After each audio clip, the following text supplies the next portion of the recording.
¿Cómo están? Muy pero muy buenas noches, bienvenidos todos aquí a este programa especial del Encofrado. Bueno, el presentador de esta noche no voy a ser yo, va a ser Kevin Moreno Duchicela de la ciudad de Riobamba. Él va a ser el presentador de esta noche, el reemplazo de Santiago Monar Montenegro, quien está delicado de salud también. Saludamos a doña Mireya Arauz Campos, también quien se va a unir con nosotros en este momento.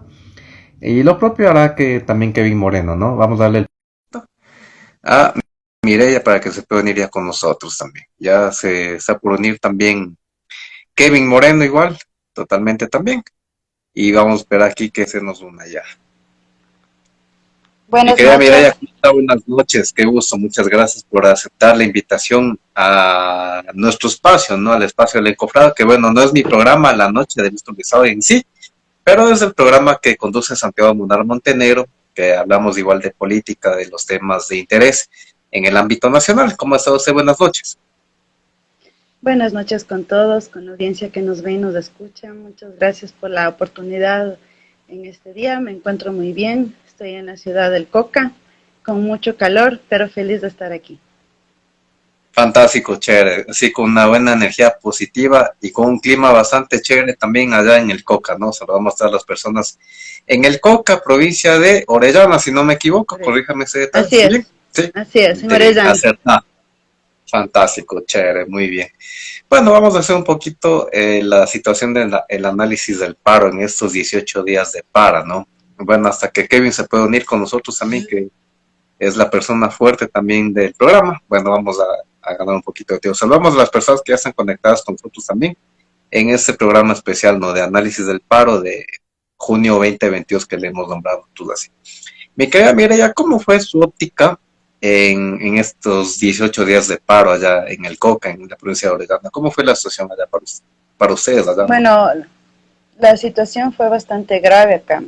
Como estamos en el oriente ecuatoriano, no hubo alimentos, no hubo gas, no hubo gasolina. Y fue bastante crítico porque básicamente la alimentación aquí viene desde afuera, desde específicamente del mercado mayorista de Ambato. Entonces, al no haber una vía para llegar acá, fue imposible. Conozco uno de los supermercados grandes que hay aquí, trajo por helicóptero, por avión, sus productos, pero no todos pueden hacer eso, así que fue una situación bastante grave. Acá se evidenció que existe violencia directa, estructural y cultural. Y fue bastante Ya, difícil de sobrellevar porque la violencia directa es la evidente, o sea, el cierre de las carreteras, el cierre de los puentes, el que salieron los indígenas acá, de las poblaciones originarias, a cerrar los negocios. Y la estructural es que ellos se sienten hasta ahora históricamente excluidos. Eh, no hay educación, no hay empleo, no hay oportunidades, no hay infraestructura, no hay subsidios, en fin, tantas cosas que a ellos les falta. Y la violencia cultural, que está en ideas, en discursos, en símbolos normalizados, como es el racismo, el clasismo, el machismo. Realmente fue muy terrible ver que al conjugar esta violencia cultural y estructural se evidenció la violencia directa que fue ya el cierre de los puentes y todo lo demás. Fue realmente lamentable lo que vivimos. totalmente dura la situación igual, tanto allá en la ciudad del Coca, en la provincia de Orellana, aquí como también en la capital Quito, la provincia de Pichincha, y por ahí todo el país, porque bueno, comenzó, bueno, vamos en análisis desde el día cero, desde el día uno, se puede decir así, porque fue la detención de Leonidas Issa y los nuevos impuestos que puso el gobierno nacional. Entonces ahí empezó todo este problema, con la detención de Issa, luego que lo liberaron, y ahí las manifestaciones ya tomaron igual su inicio y su pulso también. Yo creo que Totalmente debemos hablar de complicado. que los primeros errores del gobierno fue desconocer al líder máximo de la Confederación Nacional de Nacionalidades del Ecuador como tal. Segundo, asumir como una respuesta militar en vez de un diálogo fraterno eh, esta actividad que ellos hicieron, que es no solamente ir y marchar y protestar, sino era un un alzar la voz de ayuda, porque realmente es insoportable la situación en el campo, en la vida rural. Nos vamos a los datos, son increíbles. Yo estuve averiguando un poco en los datos del INEC del 2022. El 50% de la gente que vive en la zona rural está en situación de pobreza. A Rotru Orb dice, excelente programa, muy buen análisis. Gracias, mi querido amigo, por estar conectado con nosotros. No se olviden seguir nuestra cuenta en todas nuestras redes sociales, Instagram, Facebook, YouTube, @LatinoEmperadorTV, ¿ya? Y bueno, vamos a continuar este análisis con Mireia Arauz Campos también, ¿no? Quien es también partícipe de este live maravilloso. Van a se nos va a unir Kevin Moreno Duchicelas de la ciudad de Riobamba también. Se nos va a unir también ya el presentador oficial del programa de acá de Lecumán. Sí, fue la situación bastante difícil, se dio la detención de Isa y vende igual. Las manifestaciones tomaron fuerza, ya primero con cierre de vías, luego ya fue con vandalismo, luego con UPCs destruidos, con desabastecimiento de alimentos, con falta de gas. Hubo muchos igual fallecidos y heridos, tanto de miembros del orden público, también militares y también personas, no civiles en este caso también. Pero bueno, nadie creyó que ese paro se iba a alargar tantos días, 18 días, casi medio mes. Fue algo y no nos complicado. olvidemos de los detenidos, que no También. son cuantificables. Todavía no sabemos cuántos detenidos hay por este tema. Muchos. Dicen algunos que son pocos, pero en realidad deben ser muchos también. Y bueno, también se dio esta situación también con los decretos, igual que pusieron igual también el gobierno con los indígenas también, que decía el 95% expedía la política de hidrocarburos a través del plan de acción inmediata para el desarrollo del sector hidrocarburífero para los próximos 100 días. Dice, esto se emitió a partir del 7 de julio del año 21. El decreto 191 no fue derogado, ISA no aceptó la reforma de decreto y el decreto 151 se refirió al plan de acción del sector minero para 100 días, minería eficiente, implemento para mejores prácticas en lo ambiental y social. Pero bueno, son muchas estaciones que han pasado. Vamos a dar paso a nuestro presentador ya, Kevin Moreno Duchigela, quien se une de la ciudad de Riobamba también, que él es el presentador oficial de aquí del programa ya. Vamos a darle el paso directo a Kevin también ya, que se va a unir con nosotros. Él ya es el moderador de esta entrevista, este live maravilloso. Ok.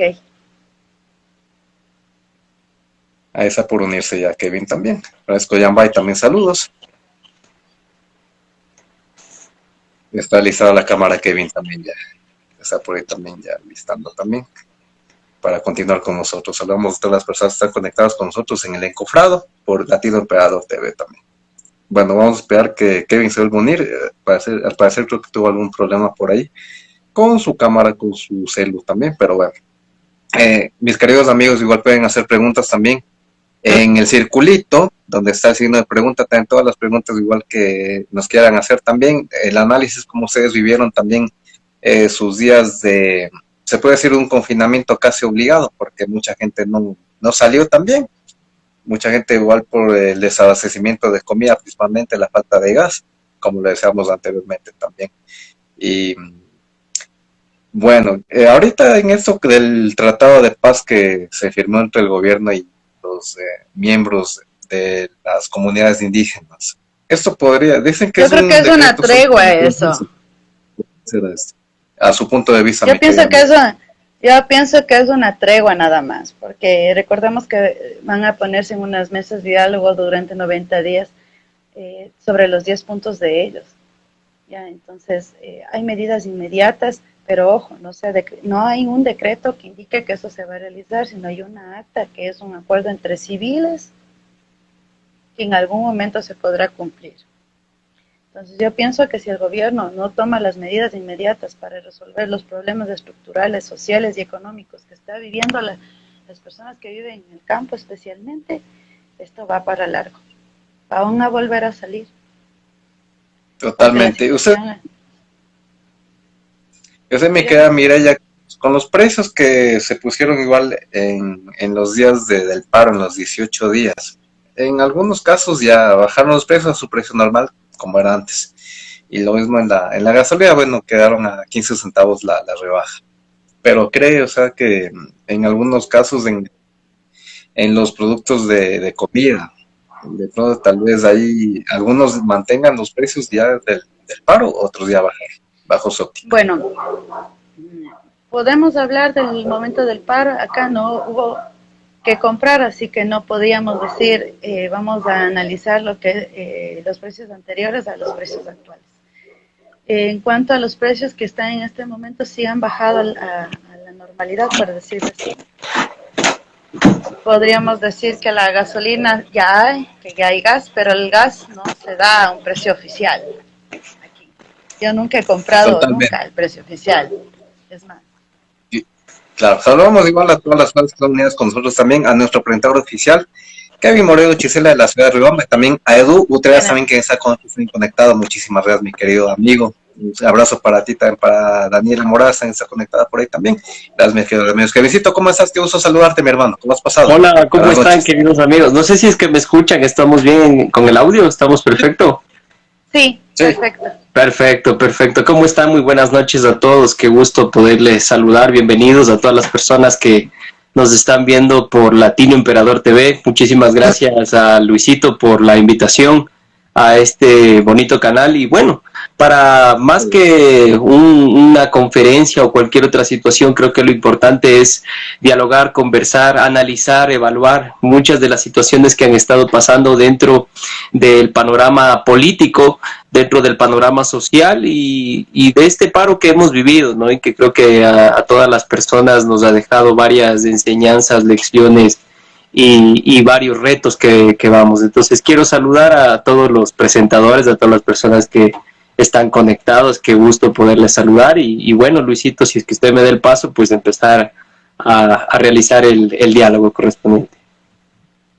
Claro, mi querido Kevincito, bueno, muchas gracias por aceptar también la invitación, ser presentador igual aquí del Encofrado, el rector Santiago Montenegro, quien está delicado de salud, pero bueno, tengo igual un plan también contigo, también me gustaría que también seas parte de Latino Emperador, pero eso ya lo hablamos ya por interno, ya, a terminar la entrevista, con todo el gusto del mundo. Hablamos a las personas que siguen conectadas con nosotros aquí, en el Encofrado, con el análisis del paro 2022. Mi querido Kevincito, arranca tú la entrevista ya, por favor.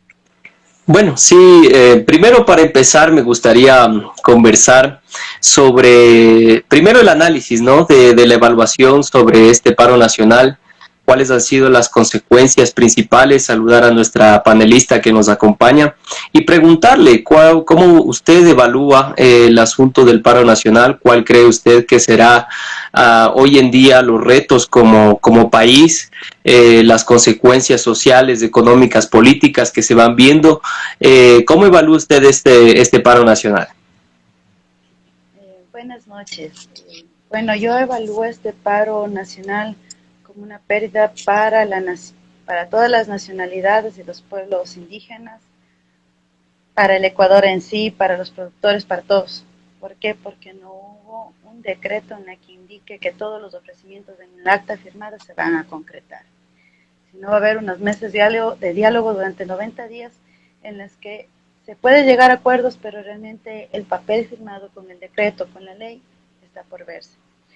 Quiero también, como le indicaba anteriormente, hay 3 puntos que se visualizaron profundamente, que es la violencia directa, la violencia estructural y cultural que vivimos.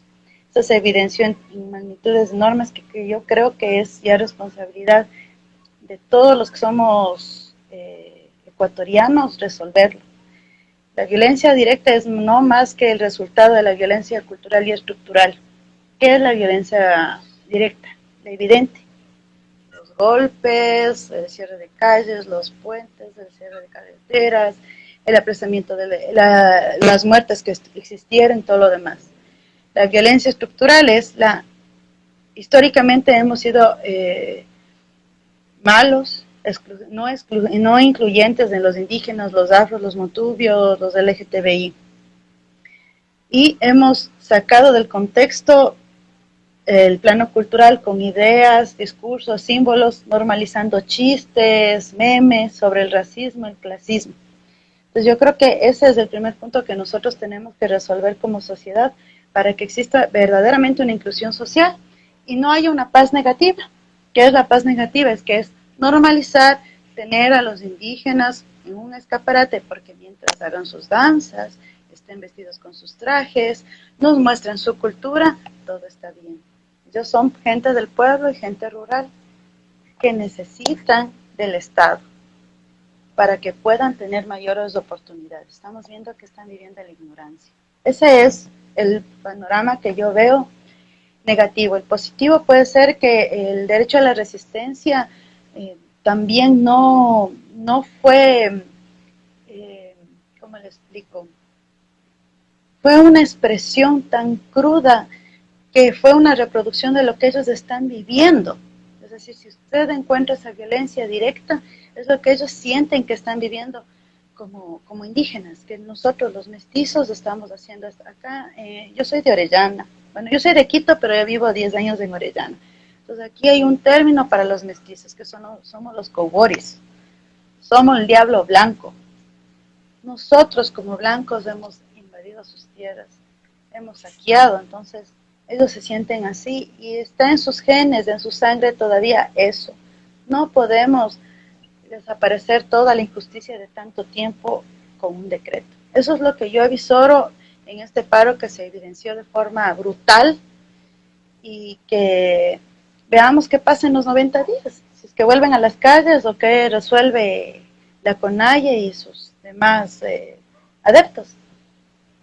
Sí, justamente con este tema, pasando un poquito más a las decisiones del paro nacional, bueno, han habido varias opiniones, algunas a favor, otras en contra del dirigente Leonidas Issa por su actuación dentro del paro nacional, a los consensos a los que se han llegado, y me gustaría entrar un poquito más en materia para consultarle a usted, ¿cómo cree usted que se desarrollará estas mesas de diálogo? ¿Cree que serán unas mesas de diálogo donde, digamos, va a poder haber cierta imparcialidad con la mediación ahora de la Iglesia? Vemos también que existe acuerdos de derogación de decretos. ¿En realidad se cumplirán estas promesas de Guillermo Lasso o seguiremos nuevamente en esta etapa de inestabilidad política? Ya, para eso yo creo que deberíamos de orientarnos un poco con el contexto nacional. Venimos de un post-COVID, venimos de una recesión por la guerra, venimos de un 50% de personas en la parte rural con situación de pobreza. De 5 de cada 10 personas en el campo están en pobreza extrema. Los precios del petróleo han subido, los presupuestos del Estado no tienen orientación política pública de orientación hacia los grupos no vulnerables. Entonces, evidenciando todo este contexto, es muy difícil creer que el gobierno vaya a tomar una resolución hacia esta parte de los indígenas o de los no excluidos en esta parte de las 10 personas que tienen un empleo estable. Ellos ya no tienen nada que perder ahorita. Ahorita lo que tienen que hacer es no sentarse a negociar, sino a mirar a que se firmen los decretos, a mirar a que se cumplan las leyes. Y si no, hacer uso del derecho a la resistencia nuevamente. Yo no le veo otra salida. No le veo otra salida, porque si ya hemos pasado 2 gobiernos. El primer gobierno, como todo le culpan a Correa, voy a hacer una reminiscencia. Correa hace las escuelas. Moreno dice que no hay dinero para poder ayudar a las escuelas. Estoy poniendo un ejemplo gráfico. Ahora hay dinero, pero no son capaces de venir a las escuelas y pintarlas, por ejemplo. Saca el gobierno propaganda diciendo que han arreglado las escuelas, que están punto 10. Aquí en Orellana yo he asistido a 4 mingas. He pagado $12.50 en cada aula de mis hijos. Y las infraestructuras han sido reparadas por los padres de familia, mientras el gobierno saca las propagandas indicando que han sido hechas por ellos. He pasado 3 meses buscando la vacuna del COVID para mi hija de 15 años. He tenido los discursos más efímeros en todos los centros de salud, que tiene que haber más de 2 personas, que no hay la vacuna para ella, que busquen otro lado, y así sucesivamente hasta que la encontré. Y me mandan a mí mensajes del Ministerio de Salud que acuda a la vacunación cuando no hay vacunas. Entonces, ¿cómo poder? he visto aulas completas desaparecer porque los padres no tienen para el transporte de sus niños, para llevarlos a la escuela. Decidió recluirse a sus fincas y autosustentarse para poder existir. O sea, estamos con unos problemas sociales que han estrangulado a los más pobres. Y no podemos seguir así. La poca empatía de la parte clase media también es otro tema. No, vemos la subida de precios de la inflación como algo normal, sin embargo, no vemos que los otros precios no han subido y ellos no pueden equiparar para poder subsistir. Por ejemplo, tengo una prima que ella trabaja con flores, pero utiliza la urea para su producción de las flores. Ella me decía que antes ella compraba la libra a 25 centavos de la urea, ahora cuesta $1. Entonces, ¿cómo sustentan las florícolas? Claro que van a poder pagar, pero los pequeños, los que tienen 20 metros cuadrados, los que tienen su parcela, ¿cómo subsisten? Entonces, son temas que explotaron porque también han tenido políticas que pudieran ayudar en la economía de cada persona. En otros países ha habido medidas impresionantes como la reducción y eliminación de temporales de impuestos, subsidios temporales, reducción temporales de precios, de transporte, transferencias directas a las familias más vulnerables. Todas las pérdidas de los empleos antes del COVID y post-COVID han sido recuperados. Nosotros no hemos logrado hacer eso. Entonces me parece a mí un poco injusto todo lo que está sucediendo y lo que vendrá. Tengo la expectativa de los 90 días, pero también tengo la impresión que si no son los indígenas, será otro conglomerado social que saldrá a protestar. Ahora hay algo muy interesante que usted mencionaba, Mireia. Creo que eso es un tema de reflexión que podríamos llevar a colación a todas las personas que nos están observando, y es el asunto del racismo que existe, el clasismo, que creo que es de parte y parte, ¿no? Como usted lo menciona, Mireia. Bueno, nuestra constitución desde su óptica es de forma intercultural, pluricultural, pero vemos que esa interculturalidad, tal cual como usted lo mencionaba, solamente es una interculturalidad más de adorno que como actores políticos.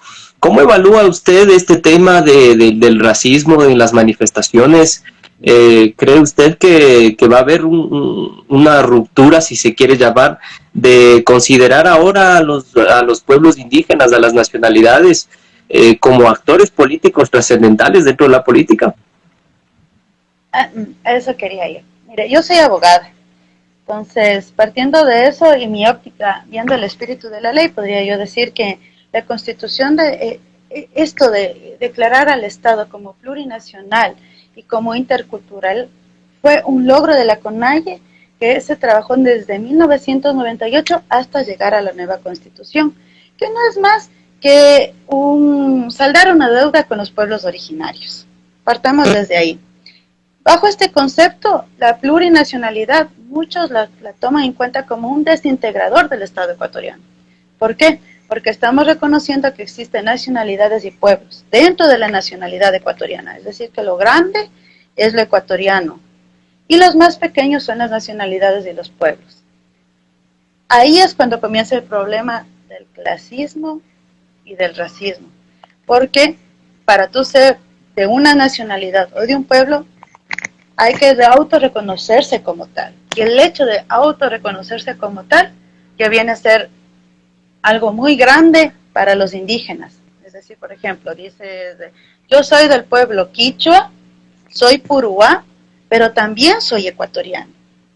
El momento que haces esta clasificación, la gente ya primero te toma clasistamente como que eres de economía baja, que eres campesino, que no tienes oportunidades y eres ignorante. Ya no lo ven como algo grandioso como es, porque están autodefiniendo de lo que son. Y con mucho respeto hay que tomarlo como tal. El segundo punto es de la interculturalidad. Reconocer la diversidad y enfatizar en la unidad es lo que aprendía nuestra ley, ese era el espíritu de la ley. Pero lo que ha hecho es que reconozca a los pueblos indígenas como la minoría nacional, de una forma racista, excluyente y no nos damos cuenta que convivimos de forma diversa a nivel nacional. Y yo pongo de ejemplo el lugar donde yo vivo, el Coca. Es una ciudad donde es extraño escuchar que alguien es del Coca, que es nacido aquí en el Coca. Todos somos de paso, vinimos a trabajar, unos nos quedamos, otros no soportaron el clima, se fueron. Entonces, ¿cómo no podemos vivir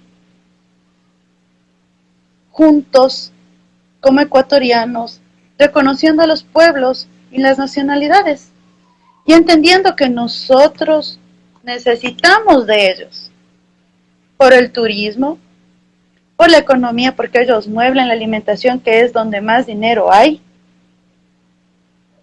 y también por la cultura, porque ellos son nuestros pueblos originarios, nosotros partimos, son nuestras raíces. Entonces yo veo bastante grave la situación de que no se transparenta la realidad de cuántos indígenas hay en el Ecuador, porque ojo, hay que tener autodeterminación. Entonces, los 41%, por decir que son indígenas, son los que se han autorreconocido, pero en realidad todos tenemos de Inga y de Mandinga. Lo que pasa es que no nos hemos reconocido como tal. Entonces, eso es un asunto de reflexión que yo creo que en las escuelas sí se está llevando a cabo bastante, al menos en las instituciones públicas. Puedo dar fe porque yo tengo 3 hijos de instituciones públicas y se habla mucho sobre la interculturalidad y las plurinacionalidades con mucho respeto y para darles a conocer que ellos hablan sobre derechos colectivos, que los derechos colectivos no es más que ver por todos en conglomerado. Eso es lo que yo podría decir de este tema. Ahora yéndonos un poquito más al tema político, y creo que esto es algo interesantísimo que podemos contarles en el tema de la reflexión, es sobre el asunto de las organizaciones sociales. Vemos que el presidente hace meses atrás, deslegitimaba esta lucha popular, los tildaba de terroristas, no les daba la importancia necesaria. De hecho, hasta vimos en el diálogo que ni siquiera se presentó, cuando vemos que el movimiento indígena históricamente ha tenido una representación protagónica dentro de los movimientos sociales. Ahora, con este tema del auge de los pueblos y nacionalidades, ¿será posible pensar en que los indígenas puedan ser actores políticos? Tal vez tener un presidente indígena, ¿será posible que podamos tener eso en Ecuador?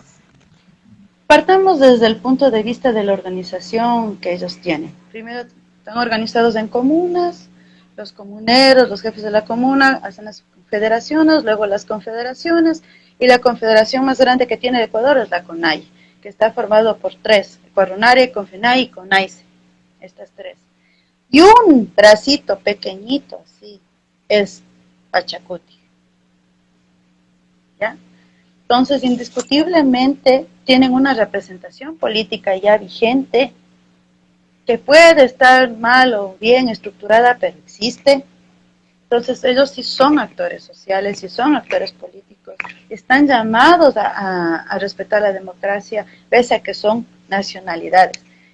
No sé si se entiende bien qué es una nacionalidad de un pueblo, como para entender que sí son actores políticos, porque una nacionalidad es un conjunto de pueblos. ¿Y qué quiere decir? Por ejemplo, los quichuas están reconocidos un grupo por su idioma, por sus costumbres, por su vestimenta, por sus ritos, por sus tierras ancestrales, porque ellos también tienen sus tierras ancestrales, y eso fue uno de los pedidos de ellos, de que les reconozcan como nacionalidades, como pueblos, y que tienen tierras ancestrales, y lo que quieren es también proteger eso. Entonces son actores políticos, porque tienen una organización política muy bien estructurada, sus bases son muy grandes, comenzando desde los campesinos a las comunas, luego las federaciones, las confederaciones.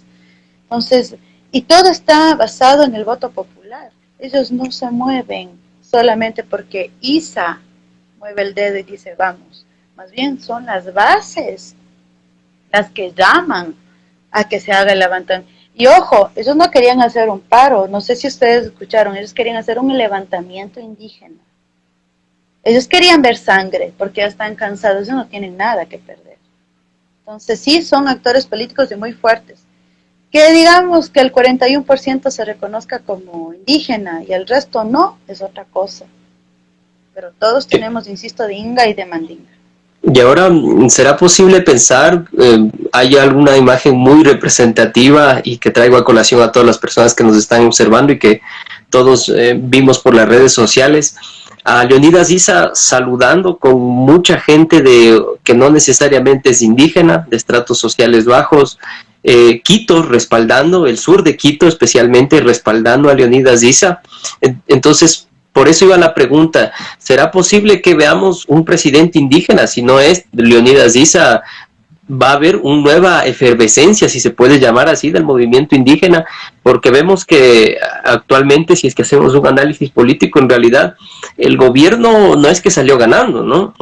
En realidad los pueblos indígenas, las nacionalidades salieron ganando detrás de todo esto. Y claro, evidentemente existe un interés político como todas las situaciones. Entonces, mi pregunta va a si es que en realidad veremos tal vez a futuro a Leonidas Issa como candidato a presidente, y si es que las demás personas, los ecuatorianos, nos sentiríamos representados por una persona indígena, el primer presidente indígena podría ser.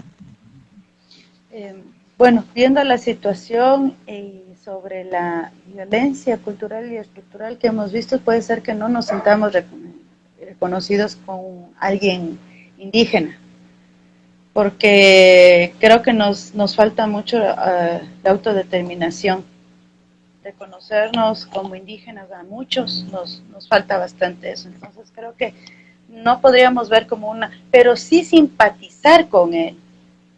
Además, como usted dice, los de estrato bajos sí están viviendo hambre y necesidad. Podríamos hablar que de 100 personas, solo 18 personas tienen un empleo adecuado en la zona urbana. Entonces, solo 18 personas pueden decir que no se sienten identificados con el paro.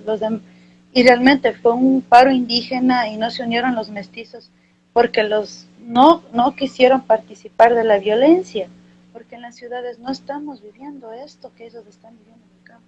Entonces yo creo que no podríamos ver eso, que sí podríamos sentirnos representados, más no tampoco, más bien habría una simpatía, más o menos lo que pasó con Yaco, que su discurso fue muy bueno, su simpatía, llegó a muchas personas de estrato bajo, de estrato medio alto, pero no llegó a los niveles impresionantes que podría haber sido. Digo, yo no sé, algo le faltó un poco más de empatía con su propio.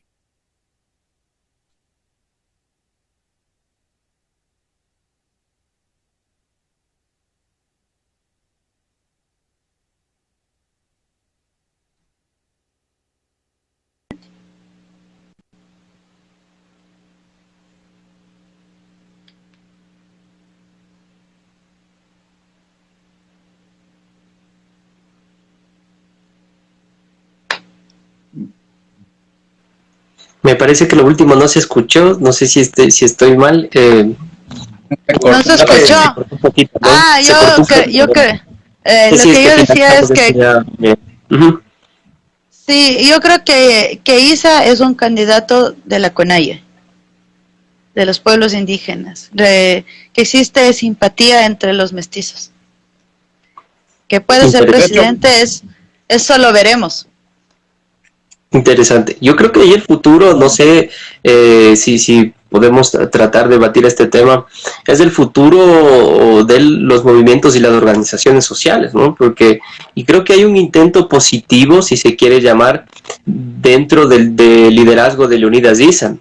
Si nosotros nos ponemos a revisar los 10 puntos que emitió la CONAIE para que sean cumplidos, no eran solamente de los pueblos indígenas, ¿no? Y eran de la sociedad y los problemas que estamos viviendo actualmente. Entonces, ¿será ese el inicio tal vez de que el movimiento indígena es de cierta manera quite esa polaridad, esa exclusión muchas de las veces, como usted lo menciona, y podamos tener a un Pachacuti con mestizos, podamos tener a un movimiento indígena también con mestizos? Es decir, que se puedan incluir todos los pueblos y nacionalidades, no desde ese concepto de separarnos, ¿no? Sino desde vernos iguales, propios, con los mismos derechos, las mismas oportunidades, las mismas obligaciones. Yo pienso que sí, sí. El tema es que los 10 puntos de ellos los toca directamente. O sea, los subsidios, no existen subsidios hasta que hubo el paro. Las deudas, existen las deudas hasta que derogaron las deudas. Los alimentos, la producción y el campo que tienen que tener un pago justo por lo que ellos producen, no sé si va a haber, porque va a haber un control de precios. Entonces no sabemos hasta cuándo va a estar el precio actual, sino que si va a subir o va a bajar. Eso dependerá de las mesas de diálogos que se van a dar en estos 90 días. La salud y la educación, y ya les digo, si aquí yo en el Coca tuve que como mestiza andar en el centro de salud 3 meses buscando la vacuna para mi hija, ¿ellos qué pasará en la parte rural? ¿Llegarán las vacunas? ¿No llegarán? Los medicamentos, no tengo idea. La minería que ellos implican, ya les digo, ellos están haciendo una defensa de sus territorios ancestrales, que son los pulmones de nuestro país. Yo tengo la suerte de vivir aquí en Orellana, donde es incomparable la vida por tanta naturaleza, es hermoso. ¿A quién le gusta esto? Porque no existe comodidades acá, esa es la realidad. Y el respeto a los derechos colectivos, que se respete el hecho de ser plurinacional e intercultural el Ecuador. Porque es terrible la educación, o sea, existe un gran elefante blanco de institución creada en época de gobierno de Correa, hermoso. Pero alrededor los niños tienen que pasar calles empedradas, maleza, inundaciones, no tienen veredas. Los padres de familia tienen que ver cómo sustentar el agua dentro de las instituciones, hacer las mingas, soportar que haga el gobierno propagandas indicando que todo lo que está ahí ellos han hecho. Entonces, no hay igualdad, no hay equidad. Tal vez, me atrevo a decir que tal vez en Quito en alguna escuela hicieron eso, pero acá no. No hay sillas suficientes para los estudiantes. O sea, es una situación desesperante. Uno como padre dice, claro, ven, educación gratuita, wow, pero no es real. No es real. Yo digo, pagamos el uso de las instalaciones, pero la educación no es gratuita, porque todo lo demás tenemos que resolver nosotros. También están cuidando la privatización del Banco del Pacífico, las hidroeléctricas, del IAS, del CNT, porque son lo que más ingresos da al Estado. No podemos perder esos ingresos. Si no, va a haber no va a haber dinero para los temas sociales, ni para nada. Las políticas del control de precio yo creo que tiene que ver más con los industrializados por ese tema. El empleo que he dicho, si 18 personas de 100 a nivel nacional tienen un empleo adecuado, o sea, estamos desesperados por ser empleados. Ya los emprendimientos no funcionan, están quebrando, eso es lo que está pasando. Cada vez más la gente está desesperada y por eso también el aumento de violencia. Y el último tema que era la seguridad. Yo creo que resolviendo todos los temas anteriores se podría resolver el tema de la seguridad. Porque todo lo que estamos viviendo, la violencia, es fruto del poco dinero circulante que hay en el Ecuador. Porque trabajo hay. El problema es que nadie te quiere pagar porque no hay dinero. Exactamente, es una realidad compleja que vive el país, son situaciones sociales, económicas, políticas, una inestabilidad. Y bueno, ahora pasémonos del lado de los señores indígenas, analicemos ahora un poquito la actuación de Guillermo Lasso, ¿no? Vimos que al inicio el presidente Lasso de cierta manera no dimensionó, digamos, el poder de los movimientos sociales, de los pueblos indígenas, de la misma CONAIE. Vimos una detención del señor Leonidas Disto a inicios del paro, que esto provocó una exacerbación de toda la gente, de la mayoría de estratos sociales, se tornó más fuerte, hubieron decretos de estados de excepción, el mismo presidente se enfrentó en la Asamblea Nacional a un proceso de destitución que salió bien librado. Entonces, las mesas de diálogo que hemos visto ahora con los ministros del Interior, el ministro de Gobierno actuando, ¿cuál es la evaluación, cuál es su punto de vista, Mireia, con respecto a la actuación del gobierno en el paro nacional? Bueno, yo voy a decir dos cosas. Yo creo que la primera es que el gobierno No es que no dimensionó cuánto iba a durar el paro o lo que iba a ser el paro. Creo que no tomó una medida política de diálogo, sino más bien una medida militar confrontativa. Pensó que estábamos invadidos por peruanos, colombianos o extraterrestres, digo yo, no queda de otra, porque desde el día uno se debió haber sentado con el pueblo indígena y resolver este tema mediante el diálogo. No hacer una serie de cuestiones militares para detener este paro. Yo creo que la única forma que pudo haber resuelto el gobierno es mediante el diálogo. Siento que se equivocó al desconocer a ISA, como anteriormente lo dije, porque está reconocido legalmente los pueblos y las nacionalidades como parte de los ecuatorianos y está reconocido la justicia indígena y la organización indígena como tal dentro de nuestra Constitución. Entonces, al desconocerle a él, puede haber desconocido a todo el sector indígena. Puede decir, ustedes ni existen, ustedes son la minoría, ¿qué van a hacer? Entonces, no debía actuar así. La segunda cosa que me pareció fatal fue no entrar en un diálogo directo, sino más bien en el primer día escucharlos, decir que van ahí a regresar para hacer las adecuaciones para una respuesta ante sus requerimientos y regresar al siguiente día e indicar que ya no quieren hablar. Me pareció una falta de respeto tanto para los moderadores, que no era cualquier persona, estaban ahí gente muy reconocida que ha trabajado en derechos humanos, que ha trabajado con los pueblos indígenas, que son conocedores de la vida cotidiana que ellos tienen y que por eso estaban ahí apoyándoles para que exista este diálogo. Y también fue nefasto para mí la actuación de la policía con la toma de la Casa de la Cultura, que es la casa de todos. A mí me pareció un acto bastante reprochable, que de una forma violenta hayan entrado de esa forma. Sí, violenta, porque estaban solo gente del ámbito cultural, gestores culturales, artistas. No estaban todavía los indígenas ahí para hacer ese tipo de acción policial. Hubiera querido que eso realicen en las cárceles y que no haya tanta masacre. Para mí fue muy nefasto estas dos cosas. Evidenciar, insisto, la violencia directa, la estructural y la cultural en la que vivimos de una forma normal. Perfecto. Hay un punto álgido y es el que usted ha topado, Mireia, es el asunto del uso proporcional de la fuerza y ahí consultarle a usted desde su formación jurídica, desde su formación académica, ¿estuvo bien la actuación de los señores policías de las Fuerzas Armadas? ¿Cree usted que ha habido tal vez un abuso de violencia en las manifestaciones? ¿No se aplicaron los protocolos adecuados? Si es que no hubieron las medidas necesarias para poder, digamos, de cierta manera evitar tanta violencia, tantos conflictos, tantas muertes que hubo de lado y lado. ¿Cómo se pudo evitar eso? ¿Cómo evalúa usted la actuación de la Policía Nacional de las Fuerzas Armadas dentro de estas manifestaciones?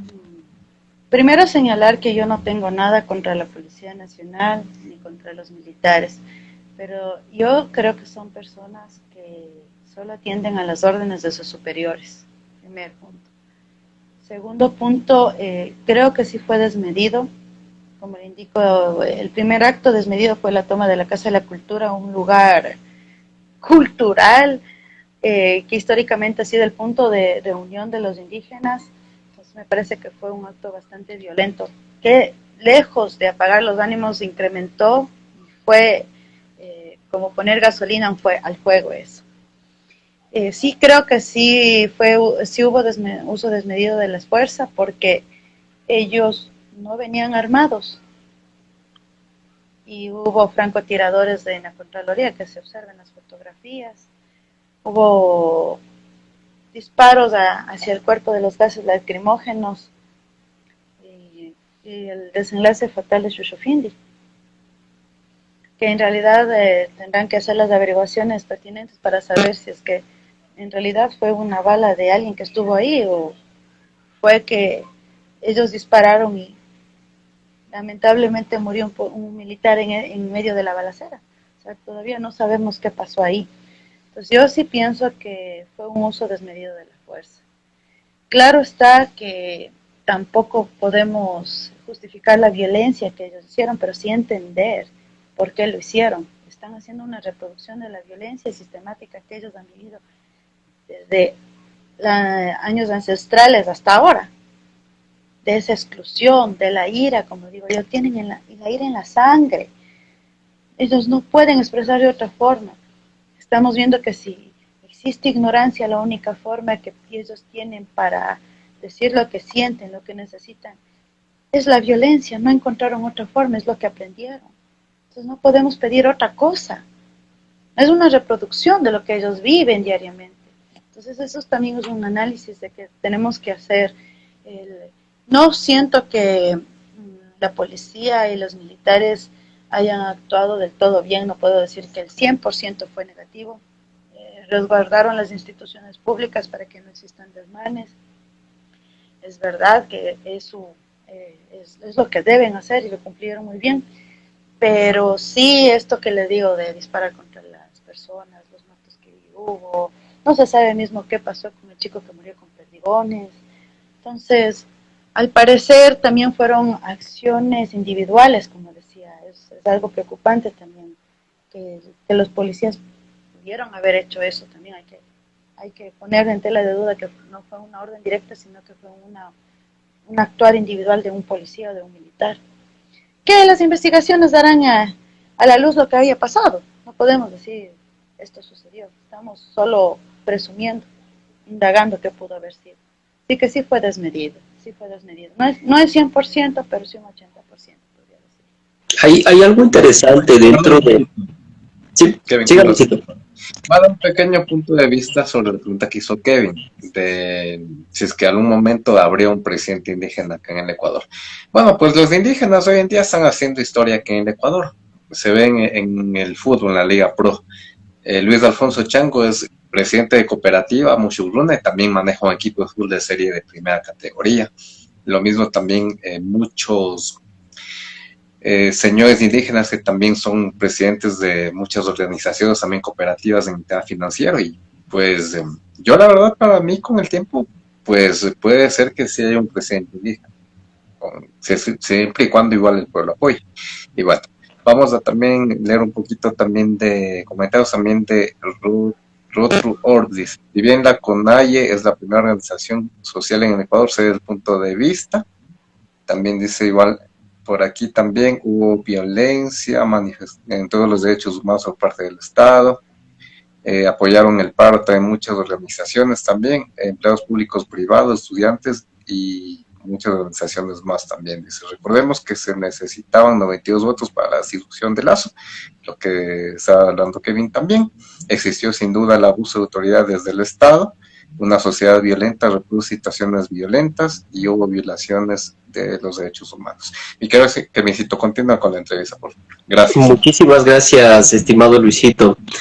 Sí, como estábamos conversando, creo que este tema de los derechos humanos es un asunto muy sensible. La actuación de la Policía Nacional, de las Fuerzas Armadas en su contexto, desde el ámbito legal, deja muchas dudas. Varias organizaciones de derechos humanos fueron muy críticas con respecto al tema de las manifestaciones, pero ahí hacer colación a un poquito más, irnos fuera del presidente Lazo, sino analizar la violencia por parte del Estado. ¿No? Hemos visto que indistintamente del presidente, el Estado cuando tiene algún problema utiliza siempre la violencia, y quiero con esto llegar a la pregunta, estimada Mireya, ¿a qué difícil se nos hace como ecuatorianos sentarnos a dialogar? O sea, tuvimos que esperar un montón de tiempo, que haya un montón de víctimas, que haya movilizaciones fuertes que dejaron polarizada, dividida a la gente, para poder simplemente sentarnos a conversar sobre los planes y aspiraciones de los sectores populares. Entonces, aquí la pregunta es, ¿cómo puede el Estado, de cierta manera, acercarse a los ciudadanos, ver sus demandas sociales y evitar que se produzcan este tipo de conflictos que, si bien es cierto, ya desde el ámbito del derecho hablamos del derecho a la resistencia? El derecho a la resistencia nace en sí porque existe una obligación negativa del Estado, es decir, no se cumplen las promesas. Entonces, ¿cómo evitar de cierta manera que existan este tipo de movilizaciones, este tipo de paralizaciones que ha sido, creo que de toda la historia republicana de nuestro Ecuador? ¿Y qué hacer para sentarnos a dialogar, no solamente con los pueblos indígenas, sino con todos los sectores sociales, en este caso el gobierno nacional? 2 palabras: inclusión social. Simplemente con eso. O sea, cuando haya políticas de inclusión social verdaderas, o las existentes sean políticamente acertadas, es decir, manejadas, que se puedan cumplir, que sean realistas, que nosotros podamos evidenciar, se acabará esto. Así de simple. Porque mientras exista falta de salud, educación, empleo, préstamos, subsidios de infraestructura, ¿qué más podría ser? Respeto, reconocimiento de las nacionalidades, de los pueblos.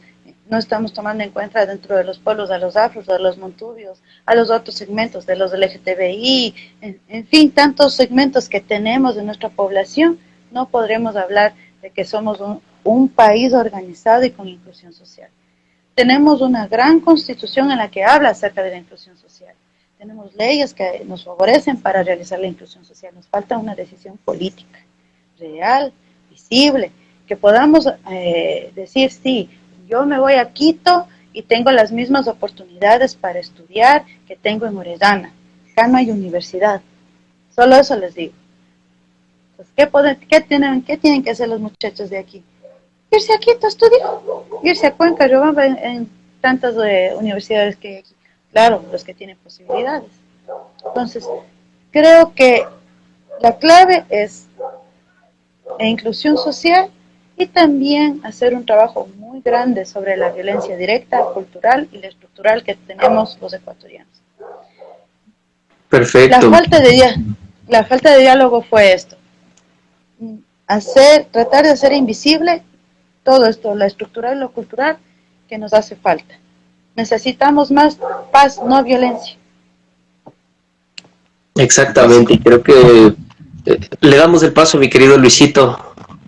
Un momento, más luego saludamos a las personas que siguen en conexión con nosotros aquí en el Encofrado, junto a Kevin Moreno y también junto a Mireya Arauz Campos, también, ¿no? Unidos en un solo live, Quito, el Coca y también Riobamba, ¿no? Latino Emperador TV, pueden seguir nuestras cuentas en todas nuestras redes sociales. Bueno, aquí también nos dice Lupita Pija LG, saludos desde Quito, muchas gracias. A lo largo de la historia, no solo en Ecuador, sino a nivel mundial, de las cuales han salido victorias para el bien común, dice por aquí nuestro amigo. Dice, a lo largo de la historia ha existido enfrentamientos o luchas no solo en Ecuador, sino a nivel mundial. ¿Cuáles hemos visto mejoras en cuanto a todos los aspectos, educación, trabajo, salud?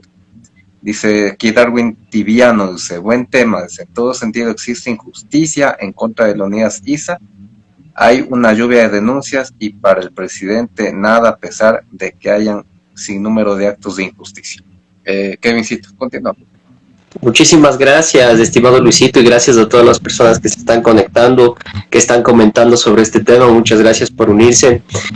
Bien, Mireya, como íbamos tratando este asunto de la actuación del gobierno, y qué bueno que nuestros seguidores, las personas que nos están viendo, nos topan temas interesantes, ¿no? Y es el tema también, ahora hablando un poquito más de la criminalización de la protesta social, ¿no? Vemos que a Leonidas Issa en su inicio fue detenido sin ninguna orden, un proceso totalmente viciado, y por esa razón es que Leonidas Issa salió libre. Pero ahora, ¿cuál será el panorama para los futuros líderes sociales, para el mismo Leonidas Issa? ¿Será que el gobierno continúa con esa estrategia de criminalización de la protesta social, de perseguir a los dirigentes políticos? Vemos que esta ha sido una constante, no solamente del presidente Lasso, sino de varios presidentes de la República. ¿Será que esta situación va a cambiar, o será que vemos, digamos, una persecución a los líderes indígenas, a la oposición, de cierta manera, porque el gobierno, a pesar de que ha enfrentado durísimos procesos de crisis, sigue siendo gobierno, ¿no? Sigue siendo Estado, sigue teniendo el poder? Entonces, ¿será que ahora nuevamente se intentará criminalizar la protesta social? Bueno, recordemos que en la Constitución, en el artículo 98, en el 111, 11 está el derecho a la resistencia, que no es más que la libertad y el derecho natural de defensa sobre la arbitrariedad y los abusos de los poderes públicos y el reconocimiento de nuevos derechos. Eso es lo que han hecho hasta el momento.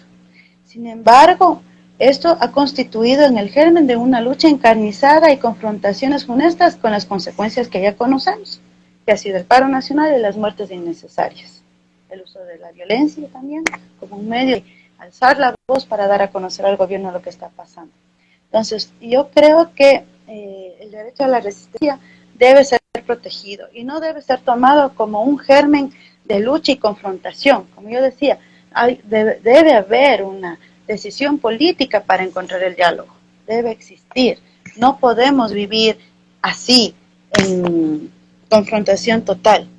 Si es que en los 90 días no se va a dar una respuesta afirmativa, lo que tendremos es otra vez que asistirnos al derecho a la resistencia. Y ya no serán, como digo, solo los indígenas, serán muchas otras personas más.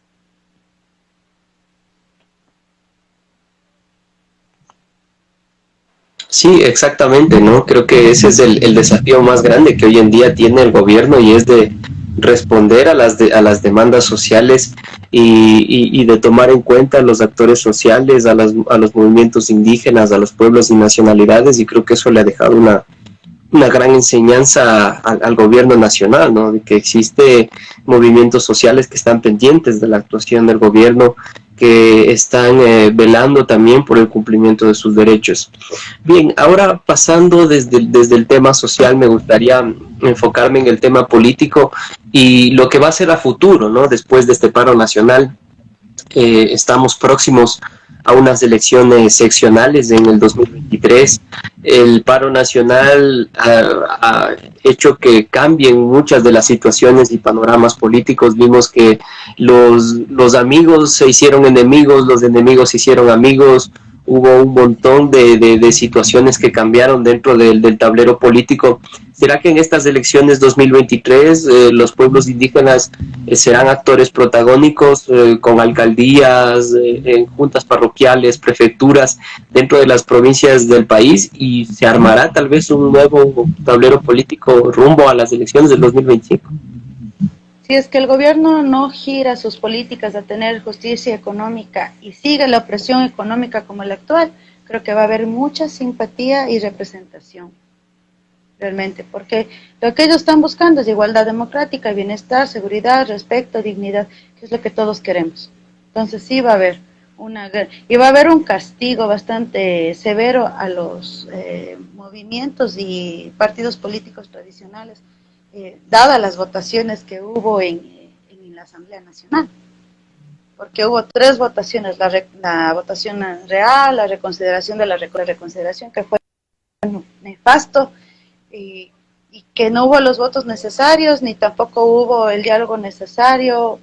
Creo que sí va a haber una gran aceptación de los pueblos, porque como digo, ellos han demostrado que quieren igualdad democrática, bienestar, seguridad, respeto y dignidad, que es lo que todos deseamos. Perfecto, muy, muy interesante este tema, y sí, creo que el panorama político va a cambiar, eso es indudable, y si es que el gobierno nacional no responde a las demandas colectivas de los ciudadanos, va a haber un cambio dentro de este tema. Ahora, yéndonos igual al asunto de la Asamblea Nacional,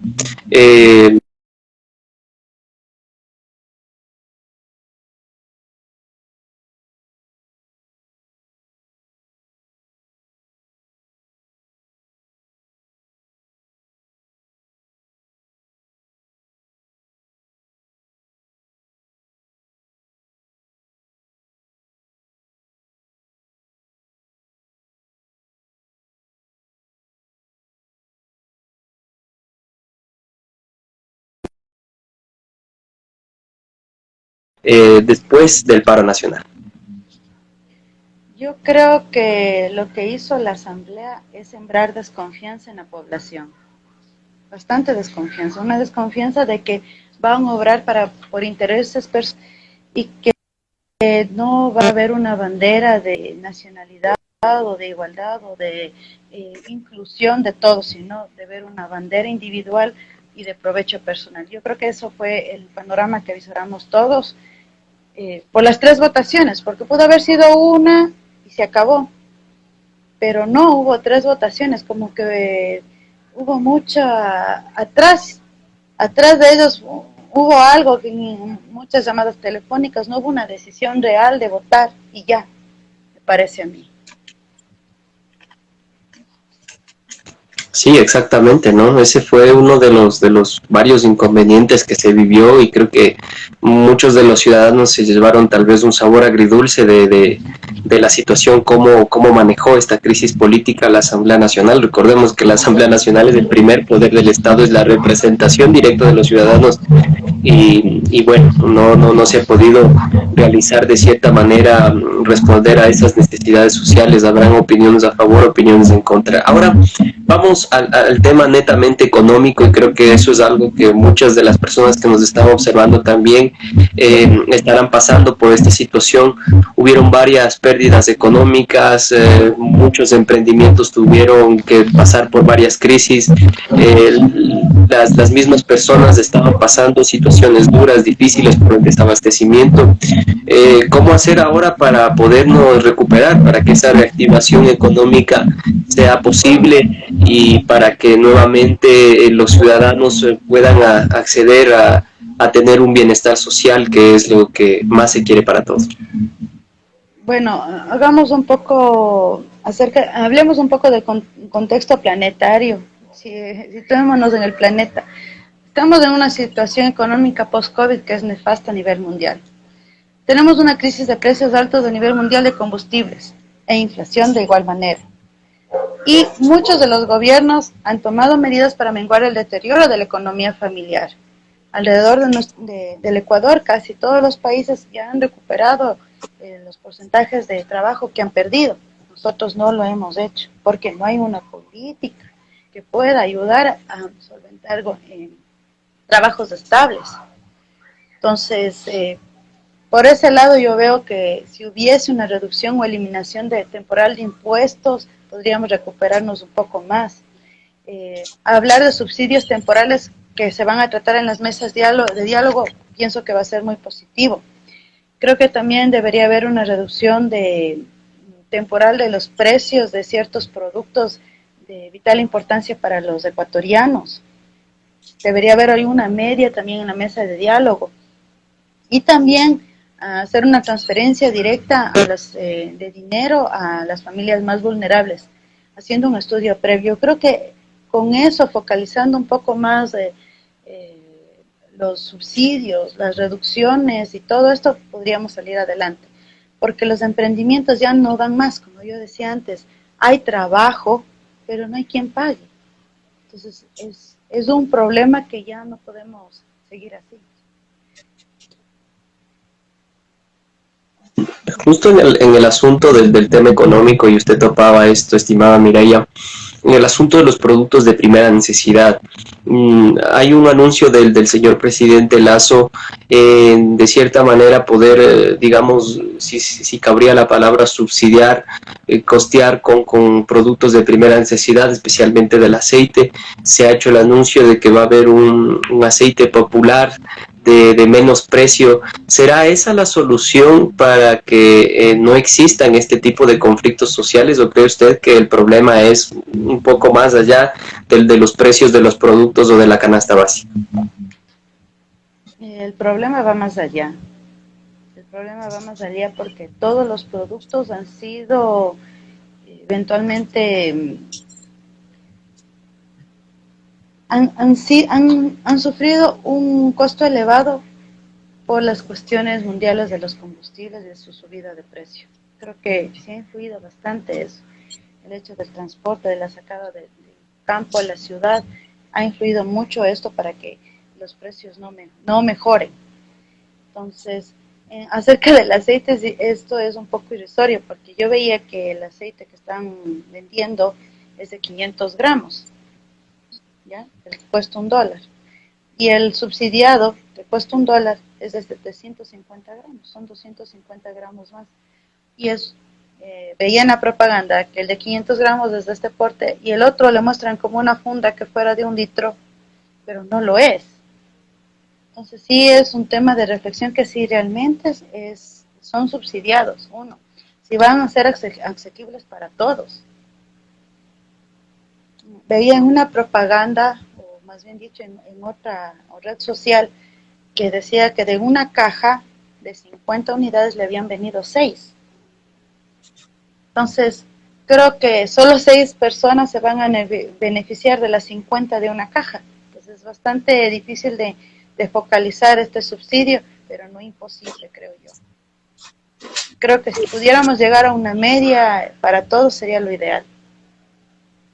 Hay algo muy interesante, Mireia, y me gustaría saber su opinión con respecto al asunto de los precios justos. Se hablaba mucho dentro de los 10 puntos, inclusive de la CONAIE, sobre el tema del apoyo y el incentivo al agro.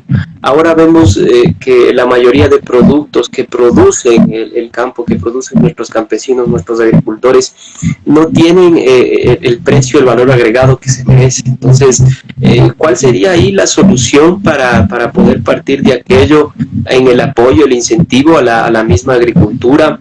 ¿Qué podríamos, digamos, esperar del gobierno nacional en el apoyo a nuestros campesinos, a nuestros productores, para que este tipo de situaciones se cambien, ¿no? Vemos inclusive que el Estado será que está, digamos, en el desafío de poder controlar estos precios. ¿Cuál cree usted que será la solución con respecto al apoyo al agro? Yo creo que podría ser la reducción o eliminación temporal de ciertos impuestos. Eso podría ser la una. La otra puede ser subsidios temporales, por ejemplo, de implementos agrícolas, que directamente van a beneficiar a las personas que siembran. O sea, todo lo necesario para el campo debería ser subsidiado temporalmente o eliminado totalmente los impuestos, como para que ellos puedan seguir adelante, para mantener los precios y que sea un precio justo, pienso yo. Creo que esa es una. Y también podría ser una transferencia directa de algún valor económico a las familias que se dedican al agro, para que ellos tengan un dinero, un capital para que puedan seguir produciendo y no tengan la obligación de abandonar la producción y convertirse solo en autoproductores y solo subsistir de lo que ellos puedan tener para sí mismos. Creo que eso podría ser para mí una de las formas de menguar el deterioro de la economía. Sí, perfecto. Creo que son situaciones que se puede debatir, que se puede conversar sobre este tema. De hecho, se ha hablado inclusive sobre el asunto de la soberanía alimentaria, se ha hablado mucho sobre el comercio justo, que son situaciones que, digamos, van sintonizadas a esas demandas sociales de los pueblos y nacionalidades indígenas. No sé si es que, Luisito, ahí le doy el paso. Tenemos igual comentarios, saludos igual a todas las personas que nos están observando. Sí, totalmente, gracias, mi querido Keito, por darme el paso. También, bueno, vamos a leer unos pequeños saludos también por aquí. Le mandamos un saludo a usted, mi querida Mireia, también por acá, que se nos escapó por aquí también. Sí, Yolanda Margarita Campos Moya dice saludos desde Sangolquí. Felicito a doctora Mireia, se expresa muy claro para poder entender la situación actual del país. También saludamos aquí Rotru Orb, también gracias, bueno, ya son los comentarios anteriores también. A las personas que siguen en conexión con nosotros, muchas gracias. Y también nos escribió un comentario por aquí también. En este campo, dice por aquí, dice, una solución real para el deterioro en la economía sería crear fuentes de empleo. Bueno, sí, totalmente. Nosotros estamos viviendo una situación bastante difícil, la post-COVID, como decía Mireia también, y los emprendimientos, los negocios ya no tienen funcionalidad. Pues mucha gente recurre hoy en día a los empleos y eso es lo que se da hoy en día. Pues bueno, esta situación esperemos que pueda mejorar ya con el pasar de los días, del tiempo también, y que también la actividad mundial se vuelva a restablecer, aunque está una situación bastante difícil, bastante compleja. Bueno, saludamos a nuestros auspicios también. Drone Design, con lo mejor en diseño gráfico para lo que tu empresa o emprendimiento necesita. Síguenos en Facebook e Instagram, Drone Design Ecuador. Agradecemos también ingeniería, diseño y construcción eléctrica, lo mejor en cursos electrónicos y también interconexiones. Eduardo Utrera Zapata, gerente, y también a Temis Consorcio Jurídico en Riobamba. Santiago Mondar Montenegro dice Salinas Abogados. Mi querido Kevincito, continúas con el live, por favor. Muchísimas gracias, Luisito, por darme el paso. Bien, ahora llegando ya un poquito a la parte final, estimada Mireia, consultarle a usted, y creo que eso es el análisis y el tema interesante que vamos a ver en este live. ¿Cuáles son los retos y desafíos para el movimiento indígena después de este paro nacional? Y lo mismo, lo propio, ¿cuáles son los retos y desafíos después de este paro nacional para el gobierno? Bueno, atendiendo a su pregunta, yo creo que el reto para el sector indígena es conseguir bienestar, seguridad, respeto, dignidad. Ese es el reto, mediante las mesas de diálogo, y que no, como vemos, no es solo para ellos, sino para todos los ecuatorianos.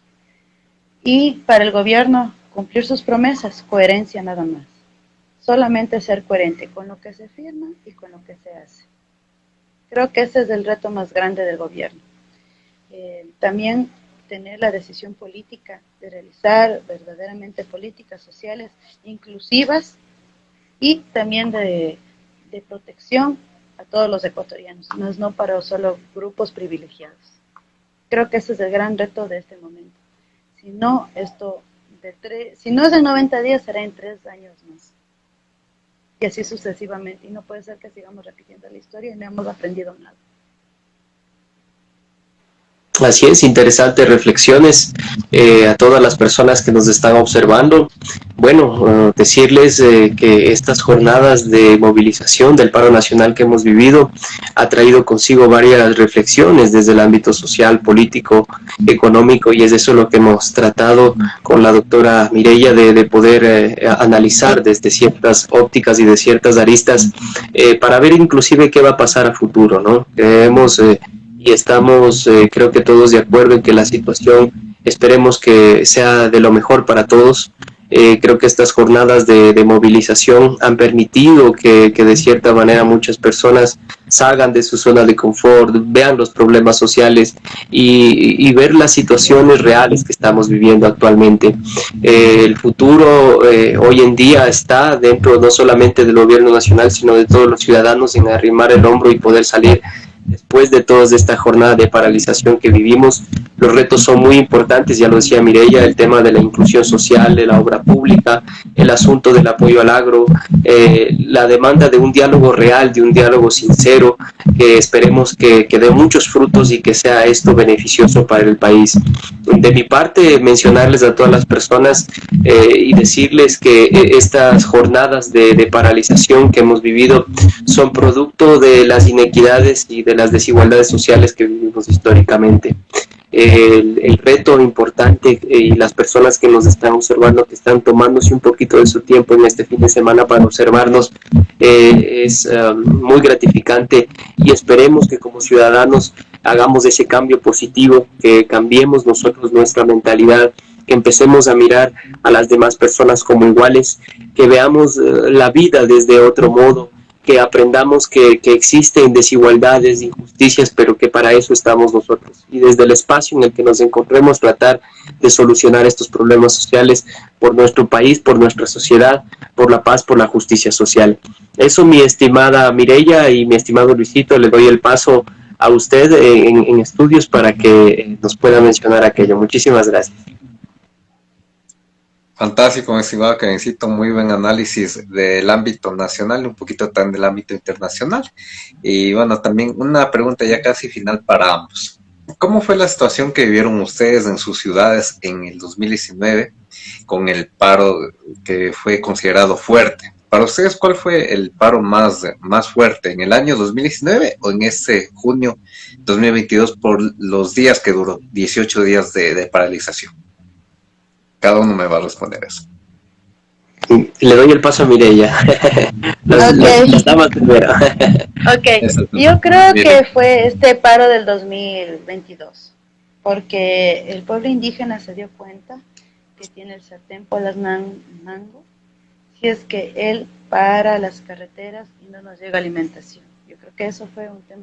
El tema del transporte de gasolina, el tema del gas, fue a nivel nacional. Yo creo que este fue el paro más fuerte porque lo sentimos de una u otra forma en nuestras casas, más no vimos por televisión o por el celular lo que pasaba en Quito. Lo vivimos en carne propia. A mí me parece que fue más fuerte.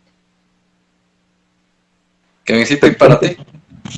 Sí, bueno, a ver, en términos personales, creo que el paro del 2019 para mí fue un poco más fuerte dentro de mi rol en la universidad pública. Hubieron un montón de situaciones, apoyamos al movimiento indígena, fue algo hermoso porque detrás de mucho tiempo en el que no se había visto movilizaciones, el tratar de apoyar, de ver cómo la gente despertaba esa conciencia social, creo que fue muy, muy significativo para mí.